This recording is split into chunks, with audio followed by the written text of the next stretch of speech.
کہ یہ لوگ دیکھتے نہیں کہ وہ ہر سال ایک دو مرتبہ کسی آزمائش میں مبتلا ہوتے ہیں،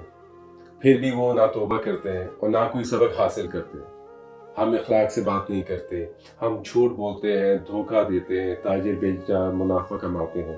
ڈاکٹرز وکیل کی فیس سے آسمانوں سے باتیں کر رہے ہیں، اور سیاستدان اپنے اقتدار کی جنگ میں لگے ہوئے ہیں۔ ہمارے اعمال ہی ہیں جو اللہ کے عذاب کو دعوت دیتے ہیں۔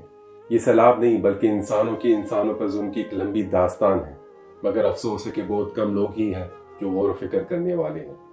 آزمائش صرف متاثر زدہ لوگوں پر نہیں آتی، بلکہ ہم سب لوگوں پر آتی ہے کہ ہم لوگوں کو معلوم ہو جائے کہ اللہ کی مخلوق کے ساتھ کون کیسا سلوک کر رہا ہے۔ اللہ سبحانہ تعالیٰ قرآن میں فرماتے ہیں، اور ہم نے تمہیں جو رزق دیا ہے اس میں سے اللہ کے حکم کے مطابق خرچ کر لو، قبل اس کے کہ تم میں سے کسی کے پاس موت آ جائے اور وہ یہ کہے اے میرے پروردگار کہ تو نے مجھے تھوڑی دیر کے لیے اور مہلت کیوں نہ دی کہ میں خوب صدقہ کرتا اور نیک لوگوں میں شامل ہو جاتا۔